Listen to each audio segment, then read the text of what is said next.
रामपुर नामक गांव में विजय का परिवार रहता था।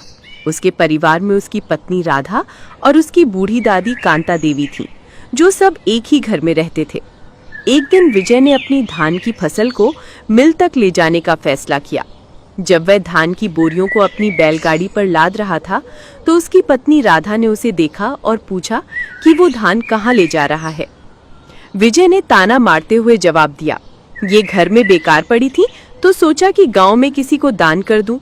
राधा को उसका व्यंग्यात्मक उत्तर पसंद नहीं आया और वो नाराज होकर घर के अंदर चली गई। विजय बोरियों को बैलगाड़ी पर लादकर मिल की ओर चल पड़ा। मिल पहुंचकर उसने बैलगाड़ी रोकी और मिल के मालिक, जो गांव के जमींदार भी थे, के पास गया। विजय ने जमींदार से कहा, जमींदार साहब, मैं धान की बोरियां लाया हूँ, कृपया इनकी पिसाई करवा दीजिए।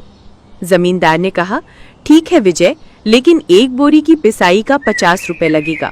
तुम 10 बोरियां लाए हो तो कुल 500 रुपए होंगे। ये सुनकर विजय गुस्से में आ गया। उसने कहा, आप ये क्या कह रहे हैं? एक बोरी के 50 रुपए? गांव में सिर्फ आपकी ही मिल है, इसका मतलब ये नहीं कि आप मनमानी करेंगे। सम्मान से प्रति बोरी 10 रुपए लीजिए, वरना अच्छा नहीं होगा। जमींदार भी क्रोधित हो गया और बोला, तमीज से बात करो, पैसे नहीं है तो बोलो, लेकिन बदतमीजी मत करो। विजय ने जमींदार का और अपमान किया और गुस्से में अपनी धान की बोरियों के साथ घर वापस लौट आया। गांव के एक व्यक्ति सोहन लाल ने ये पूरा झगड़ा देखा था। वह तुरंत विजय के घर गया और उसकी दादी कांता देवी को बताया कि कैसे विजय मिल पर जमींदार से झगड़ा कर रहा था। दादी को चिंता हुई और उन्होंने कहा, आजकल वह बहुत घमंडी हो गया है और घर में भी किसी की इज्जत नहीं करता। थोड़ी देर में विजय घर पहुंचा। दादी ने उसे वापस धान लाते देख पूछा कि क्या हुआ। विजय ने गुस्से में पूरी बात बताई और कहा कि ये सब आपके जानने की जरूरत नहीं है। दादी ने उसे समझाने की कोशिश की, बेटा, जमींदार साहब बहुत अच्छे आदमी हैं, उनकी मिल का दाव बाकी सभी से कम है।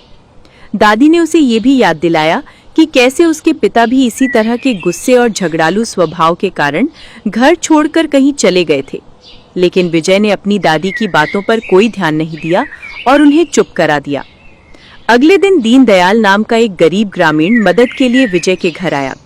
उसने कहा कि उसकी पत्नी बीमार है और उसे कुछ पैसों की जरूरत है। विजय ने घमंड से उसे भगा दिया और धमकी दी कि अगर वो नहीं गया तो वो उसे गर्दन पकड़कर बाहर निकाल देगा। उसकी पत्नी राधा ने उसे समझाने की कोशिश की कि उसे कम से कम उम्र का तो लिहाज करना चाहिए, लेकिन विजय ने उसे भी डांटकर चुप करा दिया। इसके बाद विजय ने गली से गुजर रही शांति देवी को रोका, जिससे उसने 100 रुपए लेने थे। उसने सबके सामने उसे अपमानित किया और उसके हाथ से पैसे छीनने की कोशिश की। जब दादी ने उसे रोकने की कोशिश की तो विजय उल्टा अपनी दादी पर ही चिल्लाने लगा। गुस्से में आकर उसने अपनी दादी को घर से बाहर निकल जाने को कहा और उनके कपड़ों की पोटली बाहर फेंक दी। जब राधा ने इसका विरोध किया तो विजय ने उसे एक थप्पड़ मार दिया। बेचारी दादी, जिसने अपने माता पिता के चले जाने के बाद विजय को पाल पोस कर बड़ा किया था, रोते हुए घर के सामने बनी एक छोटी सी झोपड़ी में रहने चली गई। दिन बीतते गए। राधा अपने पति के व्यवहार से बहुत दुखी थी। वह सोचती थी कि अगर ऐसा ही चलता रहा तो विजय सबसे दूर हो जाएगा। उसे अपने पति को सुधारने का एक उपाय सूझा। वह दादी की झोपड़ी में गई और उन्हें अपनी योजना बताई। योजना के अनुसार राधा घर छोड़कर मायके चली जाएगी ताकि उसकी अनुपस्थिति में विजय को अकेलेपन का एहसास हो और वह अपनी दादी का महत्व समझे। राधा के जाने के बाद दादी ने विजय को बताया कि उसकी पत्नी उसके झगड़ालू स्वभाव के कारण उसे छोड़कर चली गई है। ये सुनकर विजय टूट गया। वह अपनी पत्नी से बहुत प्यार करता था। उसकी याद में वह दिन रात दुखी रहने लगा और कुछ ही दिनों में बीमार पड़कर बिस्तर पर पड़ गया। जब विजय बीमार और अकेला था तब उसकी दादी कांता देवी ही थीं जिन्होंने उसकी देखभाल की। वह अपनी झोपड़ी में खाना बनाती और उसे खिलाती। उन्होंने दिन रात उसकी सेवा की। कुछ दिन बाद राधा वापस लौट आई। उसने विजय से कहा, देखा आपने, जब हमारे अपने हमारे साथ होते हैं तब हमें उनकी कीमत समझ नहीं आती। जब वे दूर चले जाते हैं तब उनका महत्व पता चलता है। उसने बताया कि ये सब दादी और उसकी एक योजना थी ताकि उसे अपनी गलतियों का एहसास हो सके। राधा ने उसे समझाया, जब मैं चली गई तो आपकी देखभाल के लिए कौन था? वही दादी, जिन्हें आपने घर से निकाल दिया था।